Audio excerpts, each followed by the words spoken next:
Après cet avis expérimenté de Madame Persons, et je pense ça a intéressé vraiment fort le public devant nous, je vais accueillir quelques étudiants de Bac 2, parce qu'après tout, dans cette matinée, il est tout à fait logique d'avoir aussi l'avis des étudiants. Alors, non seulement ils sont fort stressés parce qu'ils doivent parler devant vous, de leur enquête, de ce qu'ils ont fait cette année, mais aussi parce qu'ils ont examen à 10h45. Donc voilà. J'accueille donc Thomas, Bastien, Thomas et Cédric.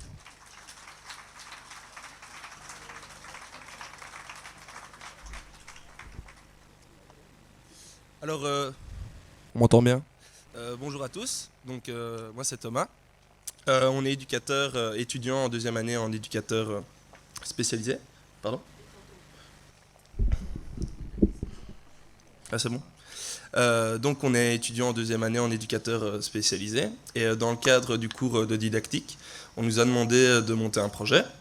Alors, ce projet, il a comme finalité ce colloque avec la communication des résultats qu'on a eu à un questionnaire. Alors, ce questionnaire, il répond à une question qu'on nous a posée en première année, qu'on nous a posée en deuxième année et qu'on nous posera sûrement en troisième année, à savoir, faut-il engager un éducateur spécialisé en accompagnement psychoéducatif en 2016.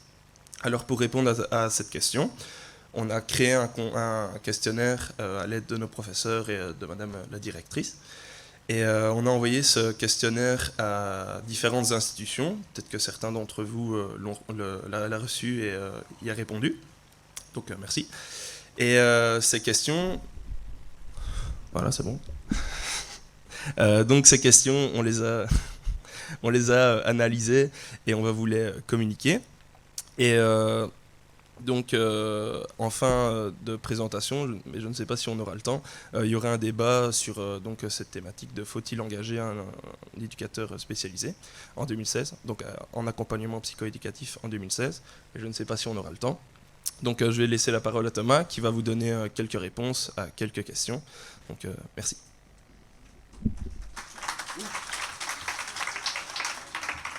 Bonjour à tous. Donc moi ici, je vais vous lire des réponses que j'ai eues des questionnaires. Donc la première question, c'est selon vous, quelle est la différence entre un A1 et un A2 ? La première réponse, j'ai eu la formation apporte davantage et la théorie permet d'avoir de meilleures réflexions. Un éducateur A1 est pour moi un spécialiste de l'éducation et doit être capable de prendre du recul, de rédiger correctement des rapports, de se remettre en question. La réponse numéro 2, j'ai eu ressources théoriques et professionnalisme dans les actes écrits. La réponse numéro 3, la connaissance théorique plus les pistes qu'on peut apporter face à des situations problématiques. La réponse 4, j'ai reçu formation plus...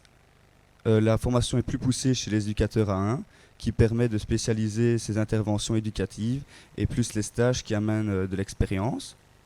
Ensuite, la question numéro 2, c'était que privilégiez-vous chez un éducateur ? La réponse numéro 1 est l'expérience, la formation, la motivation, la disponibilité, le fait d'avoir le permis et un véhicule. La réponse numéro 2, capacité d'adaptation et remise en question. La réponse numéro 3, l'expérience et la façon d'agir sur le terrain avec les bénéficiaires. La numéro 4, l'expérience, la capacité de réflexion, la remise en question, l'empathie et la capacité de faire des activités valorisantes. La question numéro 3, dans le cadre de votre institution, un A1 est-il indispensable ? La réponse numéro 1 était pas spécialement, mais c'est préférable que quelqu'un ait suivi 3 ans de formation et qu'il a fait un choix réel de son métier. La réponse numéro 2, pas spécialement, mais c'est mieux. La numéro 3, je pense qu'il a un bagage théorique et c'est nécessaire pour travailler avec une population atteinte d'un handicap. Cependant, l'expérience est importante aussi. La numéro 4, j'ai juste eu oui. Et pour finir, selon vous, y a-t-il assez de débouchés dans le secteur de l'éducation spécialisée ? La réponse numéro 1, non. La 2, non avec des points d'exclamation. La 3, non, mais j'ai eu de la chance de trouver un emploi dans le secteur qui me convient. Et la troisième, oui. Donc voilà, je vais laisser la parole à Bastien.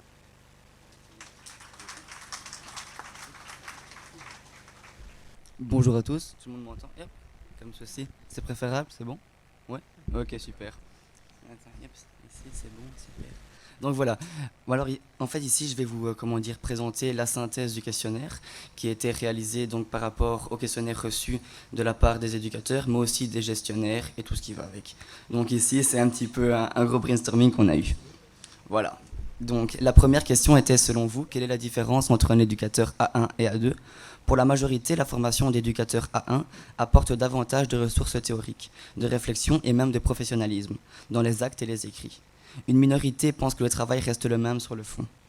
Certains pensent que l'éducateur A1 est le plus proche du rôle de spécialiste de l'éducation, capable, grâce à ses connaissances théoriques, de prendre du recul, de conceptualiser face à une situation problématique.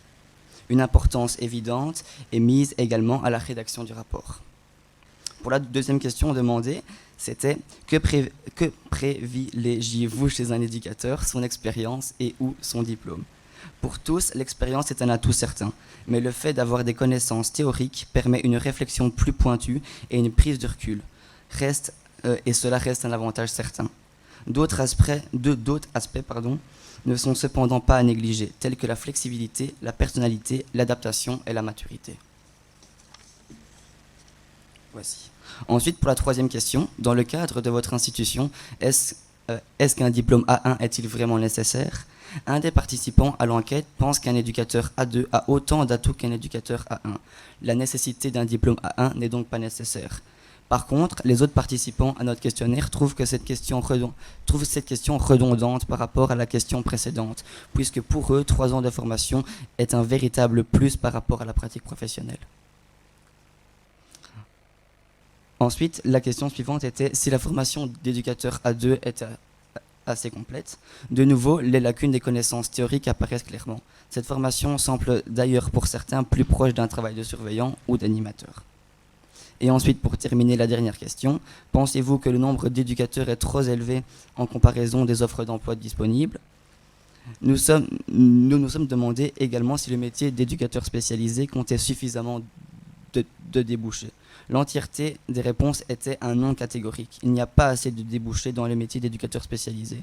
Et oui, il y a beaucoup trop d'éducateurs spécialisés sur le marché du travail. Une sélection semblerait devoir être faite, notamment entre les rôles à définir clairement d'un éducateur A1 ou d'un éducateur A2. Faut-il engager un éducateur spécialisé en 2016? Oui, mais cela dépend des rôles définis. Voici.